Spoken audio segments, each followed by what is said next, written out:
Hello, this is Dr. Baxley. This is part 5 of the Chapter 4 video lecture series. This is about oxidation and reduction, and this is the last section of the Chapter 4 video series. Most of the reactions we've seen in class so far have been a simple double replacement where cations and anions switch places in the reactants and turn into different cation-anion pairs in the products, like the example on the screen. However, some reactions are a transfer of electrons. Let's look at this next reaction, magnesium reacting with HCl to make magnesium chloride and H2 gas. I'd like you to write the net ionic equation for that reaction. So pause the video, write the reaction, and then we'll take a look at it. Once you've got the net ionic equation, it's easy to see what happens to magnesium. Magnesium as a solid metal has 0 charge, but it turns into magnesium 2+ as a cation. The hydrogen ions go from being positively charged to being neutral in the molecule H2. Let's take a closer look.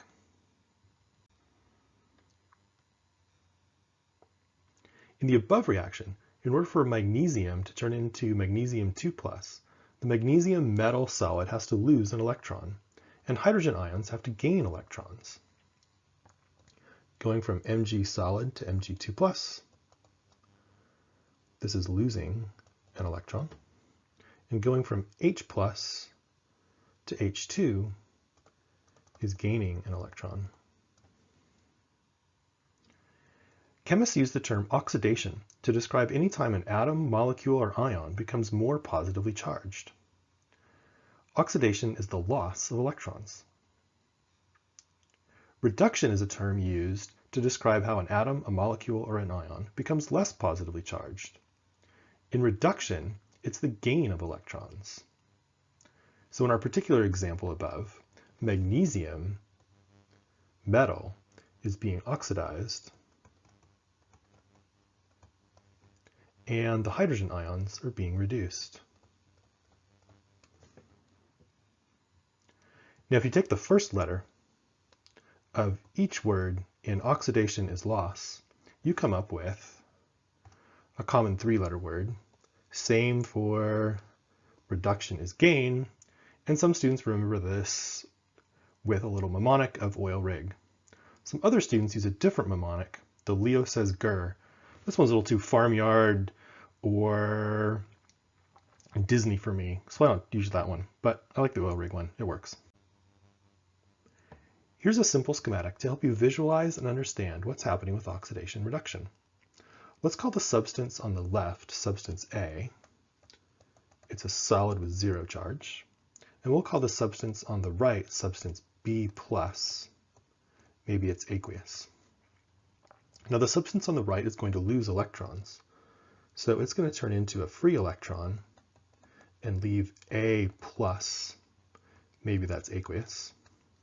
The substance on the left is going to gain an electron. That's going to turn into B. We'll call that a solid since it's neutral. Now substance A, the one on the left, is losing electrons. It gets oxidized in the process because oxidation is the loss of electrons. Substance B is gaining electrons. It gets reduced. Chemists have a couple other terms to describe what's going on in oxidation-reduction reactions. Substance A is actively reducing substance B, so it's called the reducing agent. Substance B, on the other hand, since it's taking electrons from substance A, it's called the oxidizing agent, because B is doing the oxidizing.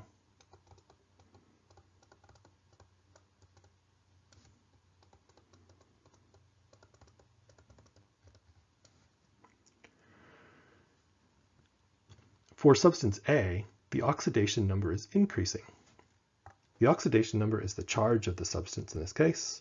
It's going from 0 to +1. That's an increase. Substance B is going from plus to 0. That's decreasing. So its oxidation number decreases. Now some students get a little confused with the whole oxidizing agent, reducing agent aspect of this type of chemistry. My analogy for this is that you can use a sponge at home to clean your counters. In that aspect, a sponge is a cleaning agent. It's the thing doing the cleaning. However, as the sponge is doing the cleaning,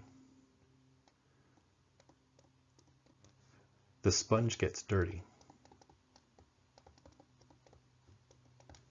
It's very similar to what happens with the reducing agent.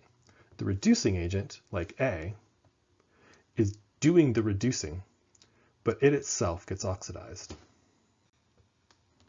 Here's a picture of an actual chemical reaction before and after with some zinc solid and copper 2 sulfate. I'd like you to take a moment, look at the products, and see if you can determine what substance is being oxidized and what substance is being reduced. Go ahead and write a balanced chemical equation too. Here's the balanced chemical equation for that reaction. Copper 2 sulfate, the Cu2+, is reacting with the zinc solid. It's forming copper 2 solid. That is the brown or blackish stuff that seems to be growing on the surface of the zinc. And then zinc 2+ is turning into aqueous solution from the solid metal. If we look carefully, one can see the darker blue color of the copper 2 sulfate in solution on the reactant side. But if you look at the solution color on the product side, you can see it's much less blue. That's because the aqueous copper ions are going down in concentration.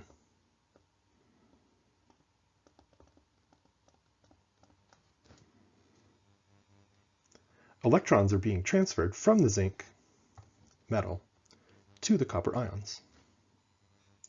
Now, what if we could harness this transfer of electrons? In the next diagram, the zinc solid is separated from the copper solid by a barrier, this porous disc in the middle. The electrons can still flow from zinc through a wire.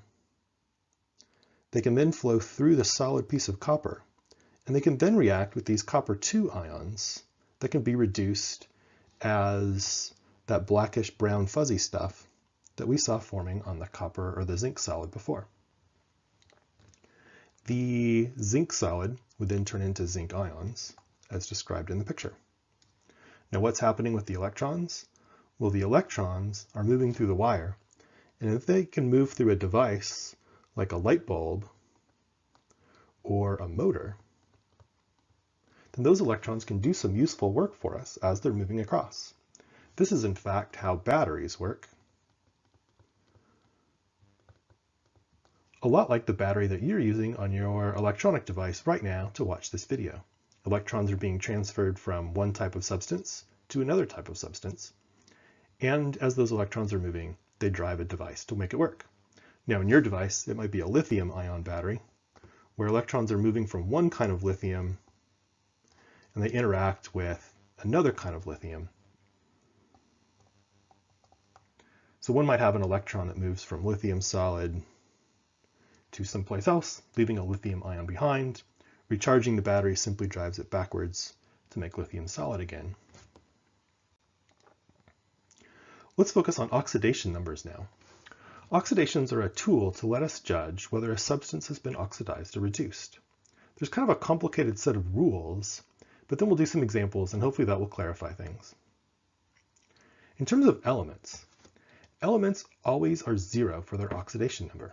Elements like iron solid or sodium solid or O2 gas or neon gas, all elements in their elemental state have 0 for their oxidation number. That's the simple one. Slightly more complicated, but not much, are the monoatomic ions. Monoatomic ions have oxidation numbers that are equal to the charge of the ion. So copper 2+ has 2+ for its oxidation number. Potassium would have a 1+, sulfide would have a 2- for its oxidation number. Those are pretty easy too.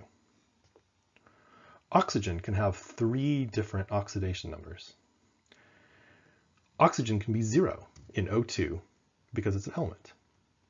Oxygen can have a 2- oxidation number when it's an oxide, like Na2O. And oxygen can also have a -1 as a peroxide, like in H2O2.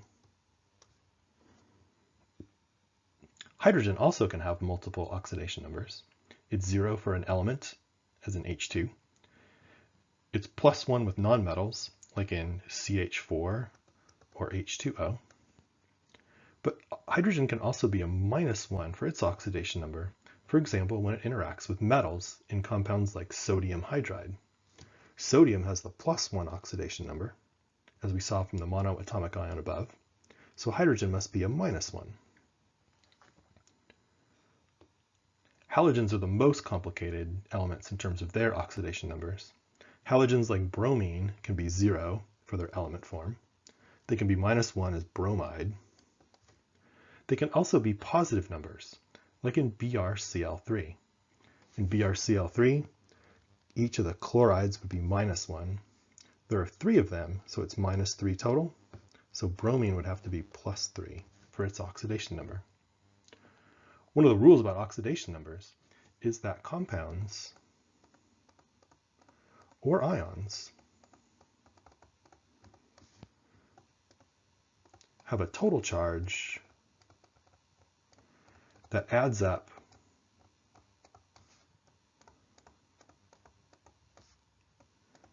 as the same as the sum of the oxidation numbers.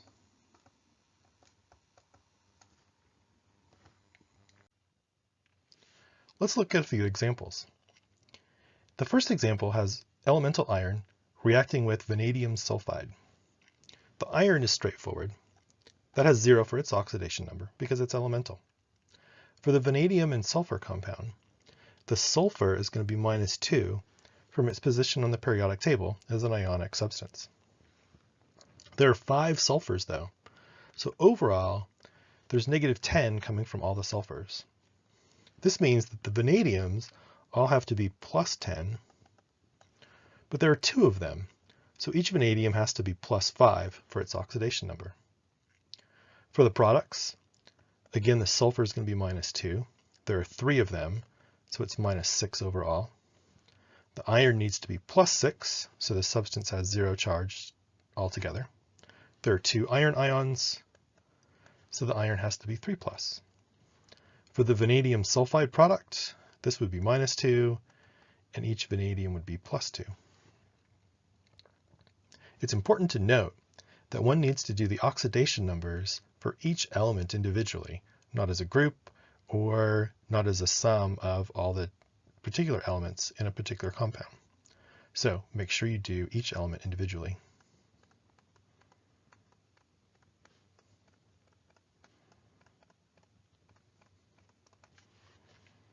The next equation is unbalanced. Don't worry about that. We can still do oxidation numbers.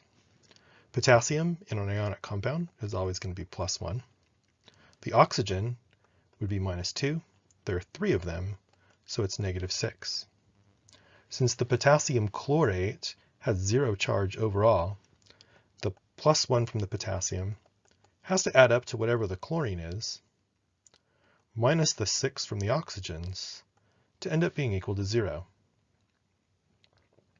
So X in this particular case has to be +5. For the C2H22O11 reactant, that's sucrose. The hydrogens with non-metals like carbon and oxygen will always be +1. The oxygen is going to be -2 in a compound. There are 11 oxygens, so that is -22. There are 22 hydrogens, that's +22. That leaves 0 for the carbons. In the products, K is +1, Cl would be -1, just based on their ionic charges. Oxygen's -2, hydrogens are +1. In CO2, each oxygen's -2. There are 2 oxygens, so it's -4 total. So carbon has to be +4. In the last example, hydrogens are going to be +1, but there are 2 of them, so it's +2 overall. Oxygen's -2, but there are 4 of them, so that's -8. The carbon has to be whatever needs to be positive to make the 2 -8 all add up to 0. In this particular case, that would need to be +6 overall, or plus 3 for the carbon's oxidation number. There's an error in this particular formula. This should just be KMnO4. The potassium is plus 1. The oxygens are minus 2 each for a total of minus 8. The manganese in this case needs to be plus 7. We've already done CO2. K2O would be plus 1 for each potassium because it's ionic, minus 2 again for the oxygens. Mn2O3 is just like the Fe2S3 that we did in the first example.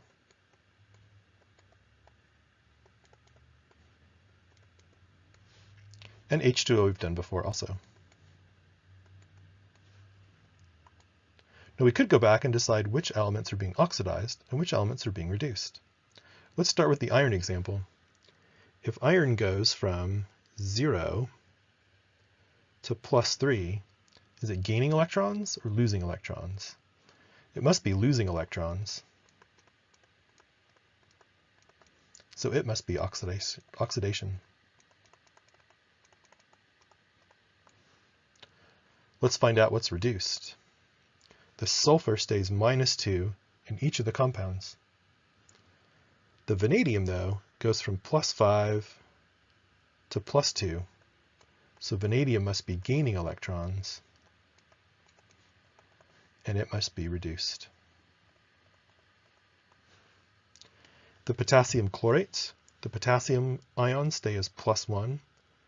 The chloride atom, though, goes from plus 5 to minus 1. Its charge is being reduced.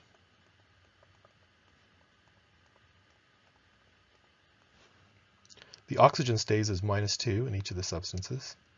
The hydrogen stays as plus 1 in each of the substances. The carbon, though, goes from 0 to plus 4. So carbon must be oxidized. For the last example, the H's stay at plus 1, the oxygens stay at minus 2, potassium stay at plus 1. We can look at the carbon. It goes from plus 3 to plus 4. That is oxidized. The manganese goes from plus 7 to plus 3. That's reduced. We could also look for the oxidizing agent, the substance doing the oxidizing. In the first example, the substance doing the oxidizing would be the vanadium in the V2S5.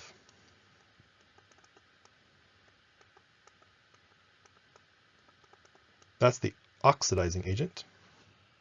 The reducing agent would therefore be the iron.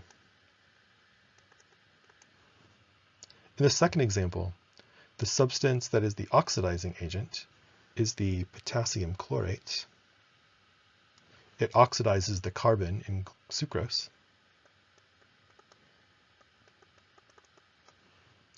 The reducing agent would be the carbon.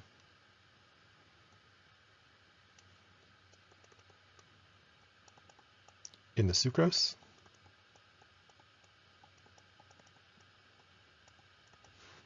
In the last example, the oxidizing agent is going to be the potassium permanganate,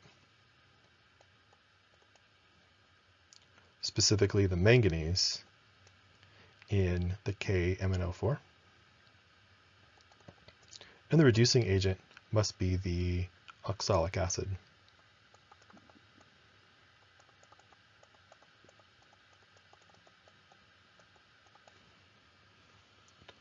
The next slide has some you can work on your own. So pause the video, work out the oxidation numbers, and determine what elements are being oxidized or reduced in each of these 4 reactions.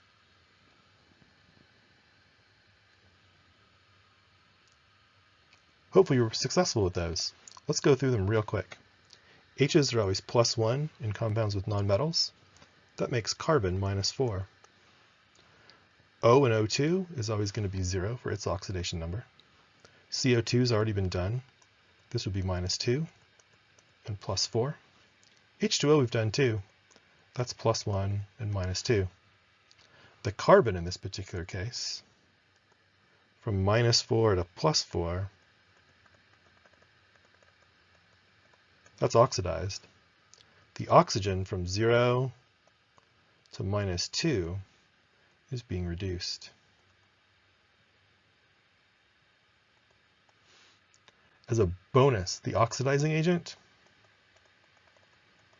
is the oxygen in O2. Next example. This is very similar to the iron and vanadium compounds.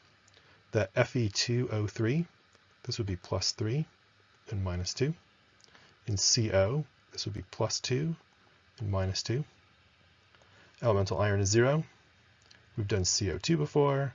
That's +4 and -2. The substance being oxidized and reduced, iron goes from +3 to 0, so that must be reduction. And carbon going from +2 to +4, that's oxidation. As a bonus, the oxidizing agent is the substance doing the oxidizing. That would be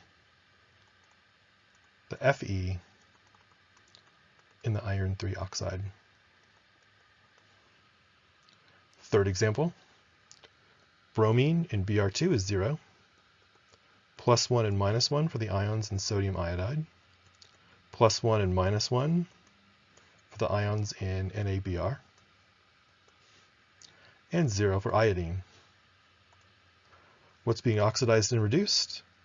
For bromine, 0 to -1, that must be reduced. And the I- in the reactant goes to I0, that is oxidized. Bonus time, the oxidizing agent is the substance doing the oxidizing, so that must be the Br2.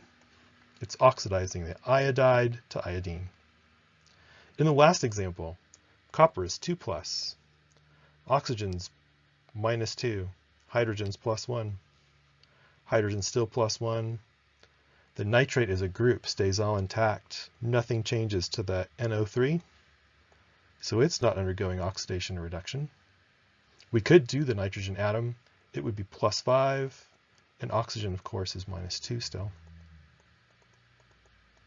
Copper is still 2+, hydrogen still +1, oxygen still -2. Is anything being oxidized or reduced? No, nothing oxidized or reduced in that particular reaction. That concludes our video, Series 4, Chapter 4. I hope you found it informative. Please let me have some feedback if you like the videos, if something's working well, if something doesn't work well. I'd love to hear from you. Thank you.